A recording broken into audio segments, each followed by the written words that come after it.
తెలంగాణలో రెండో అతిపెద్ద జాతరగా పేరొందిన పెద్దగట్టు లింగమంతుల స్వామి జాతరకు సర్వం సిద్ధమైంది. నేటి నుంచి ఈ నెల 20 వరకు జాతర జరగనుంది. రెండేళ్లకోసారి జరిగే ఈ జాతర ఇవాళ అర్ధరాత్రి గంపల ప్రదక్షిణలతో ప్రారంభం కానుంది. మొదటి రోజు యాదవ కులస్తులు మెంతబోయిన రెడ్డి గొల్ల మున్న సమక్షంలో ప్రత్యేకంగా 2 బోనాలను చేసి పూజలు నిర్వహిస్తారు. బేరీలు, గజ్జెల లాగులు, కత్తుల విన్యాసాలతో గట్టుకు చేరుకుంటారు. ఈ జాతరకు సుమారు 20 లక్షల మంది భక్తులు హాజరయ్యే అవకాశం ఉందని అధికారులు అంచనా వేస్తున్నారు.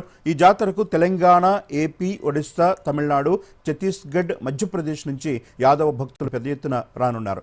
సూర్యాపేట జిల్లా చివ్వెంల మండలంలో దురాజ్పల్లిలో లింగమంతుల స్వామి జాతర నేటి నుంచి ఈ నెల 20 వరకు జరగనుంది. రాష్ట్రంలోనే రెండో అతిపెద్ద జాతరకు రాష్ట్ర ప్రభుత్వం 5 కోట్ల రూపాయలు మంజూరు చేసింది.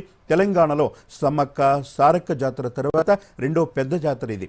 జాతర కోసం అన్ని శాఖల సమన్వయంతో జిల్లా యంత్రాంగం ఏర్పాట్లు చేస్తోంది. జాతరకు వచ్చే భక్తులకు అనుగుణంగా ఆర్టీసీ బస్సులను ఏర్పాటు చేశారు టీజీఎస్ ఆర్టీసీ అధికారులు. జాతర కోసం సుమారు 2000 మందితో పోలీసులు భద్రతను ఏర్పాటు చేశారు. తెలంగాణ రాష్ట్రంలో అతిపెద్ద రెండవ జాతరగా పేరుగాంచిన పెద్దగట్టు లింగమంతుల స్వామి జాతర ప్రారంభమైంది.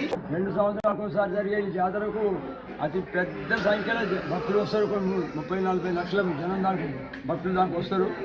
తెల్లారితే సోమవారం అనంగా గంపల ప్రదక్షిణ, బోనాలు పెట్టడం, టెంకాయలు కొట్టడం, మొక్కులు తీర్చుకోవటం.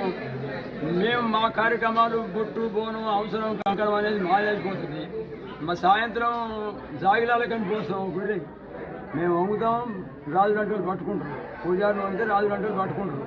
మంగళవారం చంద్రపట్నం వేసినాక పొద్దుడికల్లా పోతాం ఇంటికి. బుధవారం వచ్చి 2 పాల బోనాలు చేసి అమ్మవారికి పెట్టి నెలవారం వచ్చేస్తాం. 100 సంవత్సరాల నుంచి కూడా ఇక్కడనే నిలిచింది. ఆ మావులు ఆవుల మేపతానికి వస్తే ఆ యాదలబాయిల దేవుళ్ళు దొరికిరు. లింగమంతుల స్వామి, సవనమ్మ విగ్రహాలు దొరికిన కాడి నుంచి ఈ గుట్ట మీద పెట్టి దేవుడు వచ్చి నీ గుట్ట మీద పెట్టి నాకు ఆ బాయిల నుంచి తీసి పెట్టి మంచిగా పండుగ చేయాలి అది అని చెప్పి మొక్కిన కాడి నుంచి అట్నే చేస్తున్నాం. అట్నే చేస్తున్నాం. దేవరపేట మాత్రం వరంగల్ జిల్లా చిట్టాపాలెం కాంచి తీసుకొస్తాం.